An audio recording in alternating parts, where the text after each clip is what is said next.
Hello everyone, welcome to Royal Classes. This is the second lesson of our topic cell, the unit of life. So previous lesson में हमने discuss किया था about the discovery of cell and its related other theories and the most important theory which is known as cell theory. तो अगर आपने वो पहला video नहीं देखा है तो आप जाके वो वीडियो देख लीजिए, क्योंकि ये जो वीडियो होने वाला है ये उसका कंटिन्यूएशन होने वाला है. ओके, तो without further delay let's start. Okay, let's discuss about cell number, cell shape and cell size. तो जो सेल का नंबर होता है वो वेरी करता है. फॉर एग्जाम्पल जो ऑर्गेनिजम्स होते हैं उनको हम दो कैटेगरी में डिफाइन कर सकते हैं. एक होते हैं यूनिसेल्यूलर ऑर्गेनिज्म और एक होते हैं मल्टी सेल्यूलर ऑर्गेनिज्म. तो यूनिसेल्यूलर ऑर्गेनिज्म का मतलब है organism with single cell capable of independent existence and carries all functions like digestion, excretion, respiration, growth, reproduction, etc. within one cell. इसका मतलब है कुछ ऐसे ऑर्गेनिजम्स होते हैं जिनके बॉडी में सिर्फ एक ही सेल होता है और उनका जितना भी फंक्शंस होता है, जितने भी फंक्शंस लाइफ से रिलेटेड है like digestion, excretion, respiration, growth, reproduction etcetera, वो एक ही सेल में होता है.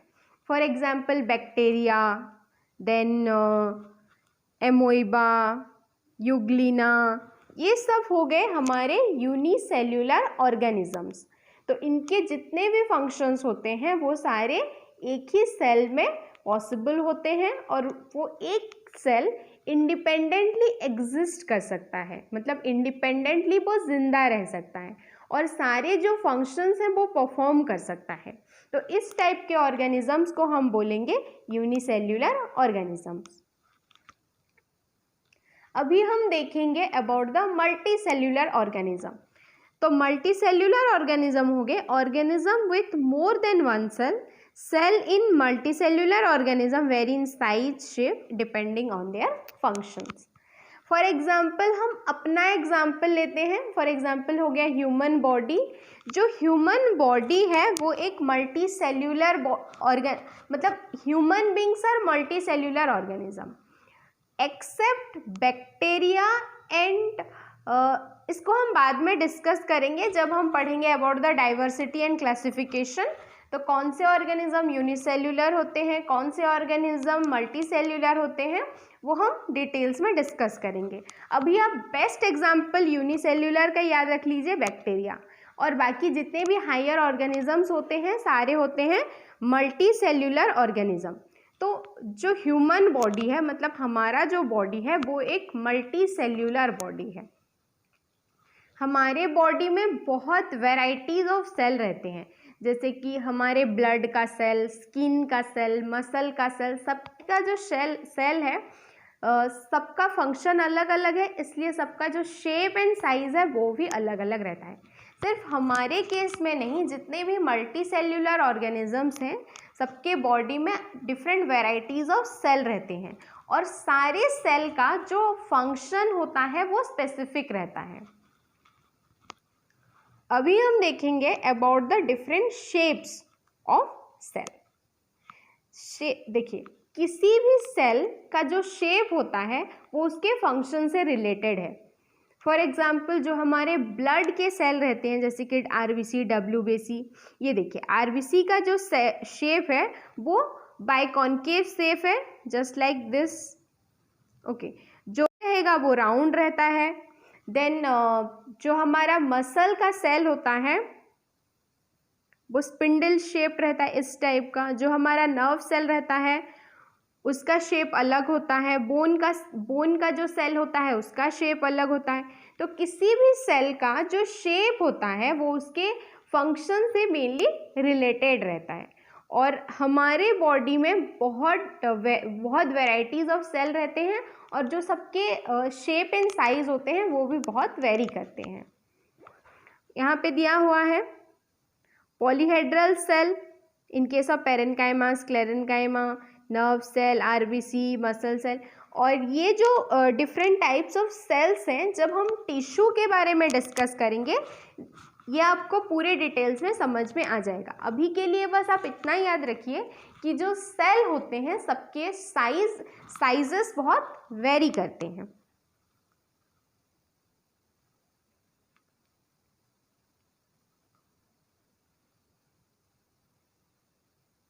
ओके, अभी देखेंगे अबाउट द साइज। जो दुनिया का सबसे जो छोटा सेल है वो एक बैक्टीरियल सेल है which is known as PPLO, और उसको माइकोप्लाज्मा भी बोला जाता है। ओके, सो पीपीएलओ और mycoplasma is the smallest cell which is a bacterial cell. PPLO का फुल फॉर्म है प्लूरोनिमोनिया। उसका जो साइज है वो 0.1 आर्मस्ट्रंग है। आर्मस्ट्रंग का मतलब होता है 10⁻⁻8 मीटर। ओके, और जो दुनिया का सबसे बड़ा सेल है which is an ostrich egg. जो जितने भी एग्स होते हैं वो सारे सिंगल सेल हैं, और जो दुनिया का सबसे बड़ा एग है वो है ऑस्ट्रिच का एग, और ये दुनिया का सबसे बड़ा सेल है। अगर हम लॉन्गेस्ट सेल की बात करें तो जो लॉन्गेस्ट सेल है वो अल्गल सेल होता है। मराइन आल्गीज जो होते हैं, like red algae, brown algae, ये सब जो आल्गीज होते हैं वो बहुत लंबे होते हैं। तो अभी हम देखेंगे about the smallest, largest and longest in case of human body. अगर ह्यूमन बॉडी में अगर हम देखेंगे तो ह्यूमन बॉडी में जो सबसे छोटा सेल है वो है आरबीसी, रेड ब्लड कॉर्पस्कल्स, और इसको हम एरिथ्रोसाइट भी बोलते हैं, erythrocyte.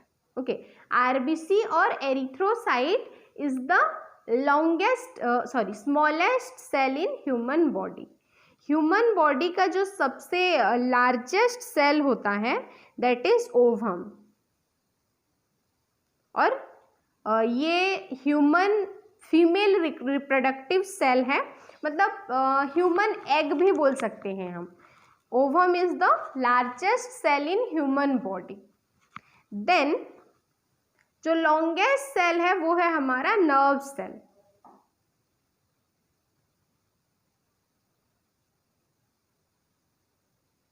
Okay, next we will discuss about the function of cell.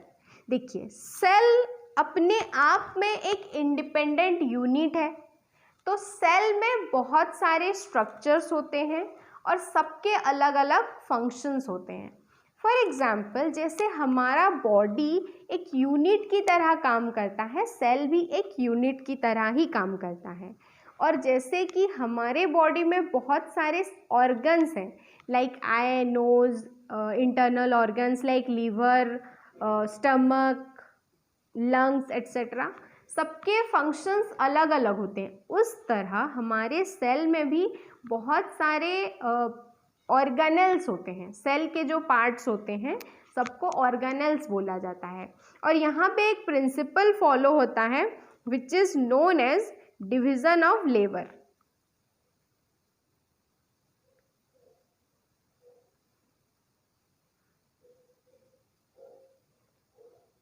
Division of labour, division of labour का मतलब है जैसे कि हमारी आइज़ का काम नोज़ नहीं कर सकता, नोज़ का काम ईयर नहीं कर सकता, टंग का काम स्किन नहीं कर सकता। तो हमारे बॉडी में जितने भी ऑर्गन्स हैं सबके जो फंक्शंस हैं अलग अलग हैं, सबके फंक्शन स्पेसिफिक हैं। नोज़ का काम नोज़ ही कर सकता है, आई का काम आई ही कर सकता है। तो ये जो कॉन्सेप्ट है, मतलब specific organ and specific function, इसको बोला जाता है डिवीज़न ऑफ लेबर। मतलब एक ऑर्गन सारा काम नहीं कर सकता, इसलिए डिफरेंट फंक्शन के लिए डिफरेंट ऑर्गन्स हैं हमारे बॉडी में। उस तरह हमारे सेल के अंदर भी बहुत सारे सेल ऑर्गेनल्स होते हैं जिनका जो फंक्शन होता है वो स्पेसिफिक होता है, और इस कॉन्सेप्ट को बोला जाता है डिवीज़न ऑफ लेबर। तो सेल का जो स्ट्रक्चर होता है मेनली अगर हम उसको जनरलाइज करें तो मेनली सेल के 3 पार्ट्स होते हैं। सबसे पहले आता है सेल मेम्ब्रेन। ये जो है ये सेल मेम्ब्रेन है, ये सेल मेम्ब्रेन ये सारे सेल में होता है। किसी किसी सेल में कुछ एडिशनल सपोर्टिव प्रोटेक्टिव लेयर भी होता है which is known as cell wall, उसको भी हम बाद में डिस्कस करेंगे। तो ये हो गया सेल मेम्ब्रेन। उसके बाद ये जो पार्ट है it is known as cytoplasm. Cell के जितने भी ऑर्गेनल्स होते हैं वो सारे साइटोप्लाज्म के अंदर ही होते हैं, और सेल के जितने भी फंक्शंस हैं सबको कंट्रोल एंड कोऑर्डिनेट करने के लिए एक कंट्रोलिंग सेंटर भी चाहिए। फॉर एग्जांपल हमारे बॉडी में हमारा जो ब्रेन है वो है हमारा कंट्रोलिंग एंड कोऑर्डिनेटिंग सेंटर। उस तरह सेल के अंदर भी एक कंट्रोलिंग एंड कोऑर्डिनेटिंग सेंटर रहता है which is known as nucleus. And कुछ अदर ऑर्गेनल्स के नाम देख लेते हैं, like endoplasmic reticulum, ribosome, mitochondria, centriole, Golgi complex. Okay, और भी बहुत सारे सेल ऑर्गेनल्स होते हैं लाइक प्लास्टिड। तो सबसे पहले हम डिस्कस करते हैं अबाउट द सेल वॉल। जो सेल वॉल है वो आउटर मोस्ट लेयर होता है, और ये सारे सेल्स में नहीं होता। जो सेल वॉल है वो बैक्टीरियल सेल में होता है, फंगस के सेल में होता है, प्लांट सेल में होता है, और आल्गी। जो आल्गी होते हैं आल्गी का भी सेल वॉल रहता है। तो bacterial cell, fungal cell, plant cell and algal cell में ये रहता है। अच्छे से याद रखिए, एनिमल सेल में सेल वॉल नहीं होता।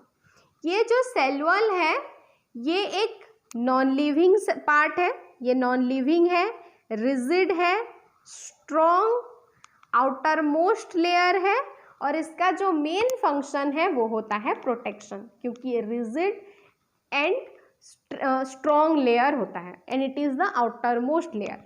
मतलब अगर जो भी सेल में सेल वॉल रहता है तो सबसे बाहर सेल वॉल रहेगा, उसके अंदर रहता है हमारा प्लाज्मा मेम्ब्रेन। तो सबसे पहले हम तब आउटर मोस्ट पार्ट डिस्कस करेंगे which is known as cell wall.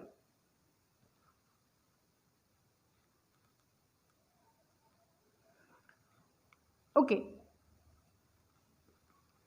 जो प्लांट सेल का सेल वॉल होता है वो सेल्यूलोज से बना रहता है। प्लांट सेल का सेल वॉल सेल्यूलोज। जो cellulose one type of carbohydrate है और एक कॉम्प्लेक्स कार्बोहाइड्रेट है सेल्यूलोज। देन जो बैक्टीरिया का सेल वॉल है वो पेप्टिडोग्लाइकेन से बना रहता है। एंड फंगस का cell wall chitin, CHITIN, you can pronounce it at chitin और काइटिन। और जो आल्गी का सेल वॉल होता है वो बना रहता है पॉलीसैकेराइड से।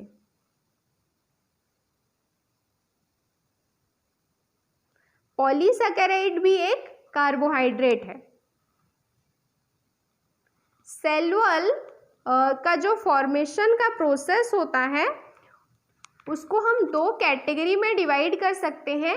एक है इंट्यूसेप्शन एंड एक है एपोजिशन। INTUSSUSCEPTION, इंट्यूसेप्शन। तो ये जो प्रोसेस है इसमें क्या होता है, देखिए जो सेल वॉल है वो स्ट्रेच हो जाएगा। मतलब अगर ये एक सेल वॉल है तो वो किसी भी डायरेक्शन में अगर सेल वॉल जो है वो स्ट्रेच होता है तो सेल के अंदर से ही सेल वॉल मटेरियल रिलीज हो जाएगा और वो सेल वॉल में डिपॉजिट हो जाएगा। तो ये जो प्रोसेस है इसको बोला जाता है इंट्यूसेप्शन। और एक प्रोसेस होता है उसको बोला जाता है एपोजिशन, APPOSITION, एपोजिशन। तो एपोजिशन में क्या होता है, सेल वॉल, ऐसे सेल वॉल है, तो सेल में से जब कुछ मटेरियल सीक्रेट होता है वो सेल वॉल में डिपॉजिट हो जाता है, और इसी डिपोजिशन प्रोसेस के वजह से जो सेल वॉल में ग्रोथ आता है उसको बोला जाता है एपोजिशन। तो सेल वॉल के बीच में कुछ सीमेंटिंग मटेरियल्स रहते हैं जो सेल वॉल्स को कनेक्ट करने का काम करते हैं, उसको बोला जाता है middle lamella. So middle lamella is the cementing layer which connects the cell walls. Cell wall का एक स्ट्रक्चर होता है which is known as plasmodesmata, PLASMODESMATA, plasmodesmata. तो प्लाज्मोडेस्माटा एक आउटग्रोथ है जो कि एक सेल से दूसरे सेल को कनेक्ट करने का काम करता है। Plasmodesmata is a outgrowth of cell wall which connects the cytoplasm of two or two cells. अभी हम देखेंगे about the primary and secondary cell wall. जो न्यूली फॉर्म्ड सेल होगा, मान लीजिए ये एक सेल है जो अभी अभी बना है, एक न्यूली फॉर्म्ड सेल है। तो न्यूली फॉर्म्ड सेल का जो सेल वॉल है, मान लीजिए अगर वो एक प्लांट का सेल है तो वो उसमें सिर्फ सेल्यूलोज रहेगा और कुछ नहीं रहेगा, तो कोई भी डिपोजिशन नहीं होगा, तो उसको हम बोलेंगे प्राइमरी सेल वॉल। लेकिन धीरे धीरे क्या होता है, सेल जो होता है मैच्योर होने लगता है और कुछ मटेरियल्स जो हैं वो यहाँ पे डिपॉजिट हो जाते हैं, और ये जो डिपॉजिट हो जाते हैं वो प्राइमरी सेल वॉल के अंदर ही डिपॉजिट होते हैं, उनको बोला जाता है सेकेंड, तब उसको बोला जाएगा secondary cell wall. So that's all about cell wall and I hope ये सबको क्लियर हो गया होगा। If you have any doubt regarding this lesson, write in the comment section and I will answer all of your questions. And today's question is who discovered cell wall, और जो भी answer सबसे पहले देंगे उनका नाम हम नेक्स्ट वीडियो में लेंगे। Thank you.